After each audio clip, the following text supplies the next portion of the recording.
मी आज आपल्याला 76 वर्षाच्या एका आयुर्वेदाचार्याबद्दल सांगणार आहे। ही व्यक्ती केवळ आयुर्वेदामध्येच नव्हे तर विविध ज्ञान शाखांमध्ये पारंगत आहे।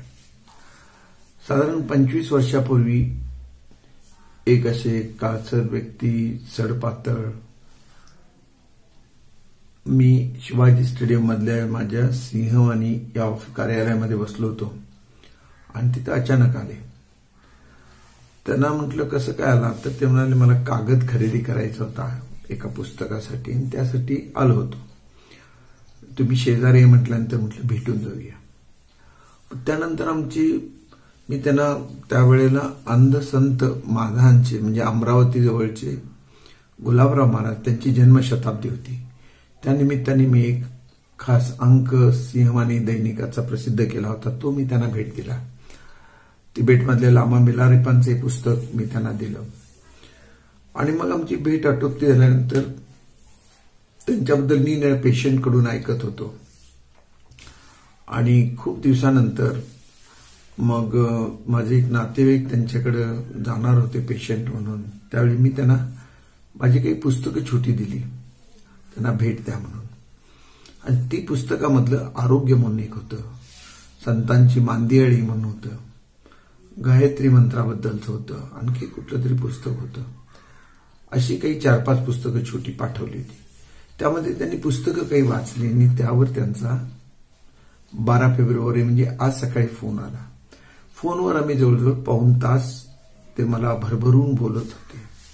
मी ऐकत होतो, मधून मधून त्यांना मी मुलाखतीसारखं काही विचारतही होतो। यावर आमच्या चर्चा ज्या होत्या त्या चर्चा रंगल्या। त्यामध्ये विविध विषय होते। एक विषय त्यातला असा होता की ते म्हणाले माझी काही ऑब्झर्वेशन्स आहेत जी जगावेगळी आहेत आणि त्यावर मी काही काही गोष्टी मांडत असतो, कॉलेजमध्ये बोलतो, युनिव्हर्सिटीमध्ये बोलतो। तर त्यामधलं एक असं म्हणाले की तुम्ही जे म्हणता रेटिनोपॅथी डोळ्याचे, तर कोल्हापुरामधले काही वैद्यकीय क्षेत्रातले असोत, काही लोक असोत ज्यांची दृष्टी होती आणि ती गमावली, अशा लोकांच्यावर मी काही आयुर्वेदाचे उपचार केले आणि त्यांना दृष्टी परत आली आणि त्यांना चांगलं दिसतं म्हणाले। मी म्हटलं फार छान आहे। तर त्यांचं म्हणणं की हे माझं जे निराळे प्रयोग आणि संशोधन आहे ह्याला यश येतं। त्यांनी खगोलशास्त्राबद्दल मला सांगितलं। ज्यावेळी खगोलशास्त्राचा विषय निघाला त्यावेळी ते म्हणाले की दक्षिण आणि उत्तर ध्रुवामध्ये ढगांची वेगवेगळी रचना होते।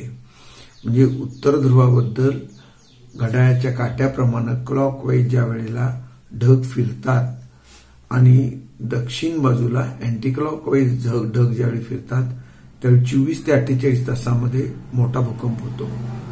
मी म्हटलं कुठं भूकंपाचं लोकेशन, तर ते म्हणाले ते मला कळत नाही, परंतु जगभरामध्ये मोठ्या प्रमाणामध्ये भूकंप झाल्याच्या घटना घडलेल्या आहेत आणि मी त्याची नोंद ठेवलेली आहे, असं त्यांनी अनेक वेळा सांगितलं।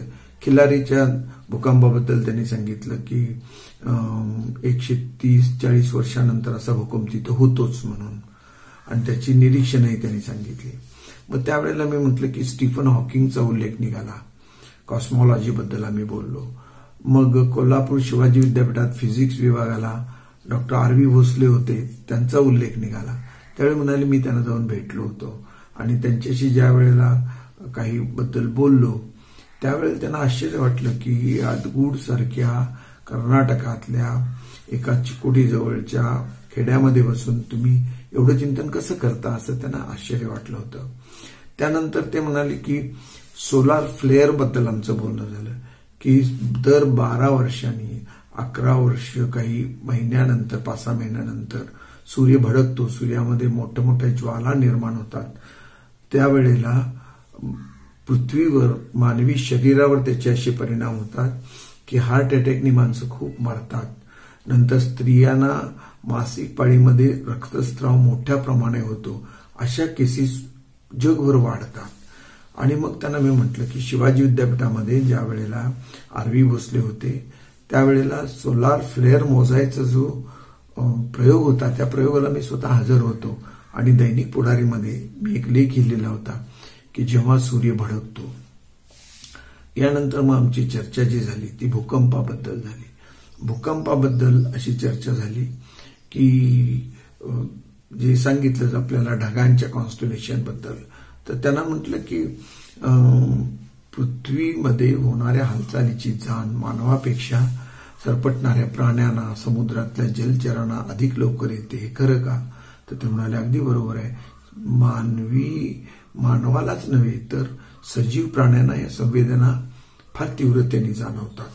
मग आमची चर्चा जी होती त्या ह्याच्यामध्ये मी त्यांना म्हटलं की मी ट्रेकिंगला गेलो होतो रांगणाजवळच्या अंजिवडी घाटात, तर कोकणामध्ये उतरलो. त्या दरीमध्ये उतरताना मला पायाला जखम झाली. ती 2 महिने झाली, लवकर बरीच होत नाही. तर त्यावेळी ते म्हणाले की मधुमेहाच्या या जखमावरती आयुर्वेदामध्ये खास उपचार आहे, तो मला माहिती आहे.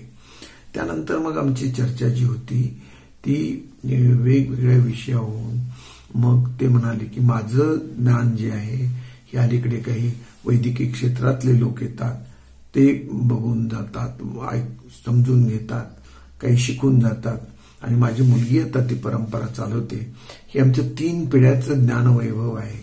यावेळेला मी त्यांना म्हटलं की 1987 साली मी स्वराज्य साप्ताहिकामध्ये नाशिकचे जे त्र्यंबक शास्त्री होते, वाराणसीमध्ये स्थायिक झालेले, त्यांच्याबद्दल मी लिहिलं होतं आणि त्यांनी मदन मोहन मालवीय यांच्यावरती कायाकल्प विधीचा प्रयोग केला होता आयुर्वेदामधला. तर ते म्हणाले अगदी बरोबर आहे तुमची माहिती. आणि यानंतर मग मला ते म्हणाले की तुम्ही एकदा यायला हवं. तर मी ठरवलंय की त्यांच्याकडे जायचं, पुन्हा गप्पा मारायच्या, नवीन ज्ञान घ्यायचं. जणू तो ज्ञानाचा धबधबा आहे आणि अशी माणसं ज्या वेळेला स्पिरिच्युअल इन्क्लाइंड आहेत, त्यांच्यावर धार्मिक संस्कार आहेत. बोलता बोलता मी त्यांना म्हटलं की महामृत्युंजय मंत्राचा परिणाम सुद्धा शरीरावर रोग निवारणासाठी निश्चित होतो, अपमृत्यू टळतात असं मला वाटतं. तर ते म्हणाले अगदी बरोबर आहे की ईश्वरावरची श्रद्धा ही सुद्धा माणसाला फार तारणारी आहे, तारक शक्ती आहे ती, तिच्यावर असावं. आयुर्वेदिक हा सुद्धा आपला परंपरागत ज्ञान भांडार आहे, त्याचाही उपयोग व्हावा असं त्यांना मनापासून वाटतं. अशा या आयुर्वेदामधल्या संताला दीर्घायुष्य लाभो असं मी चिंततो.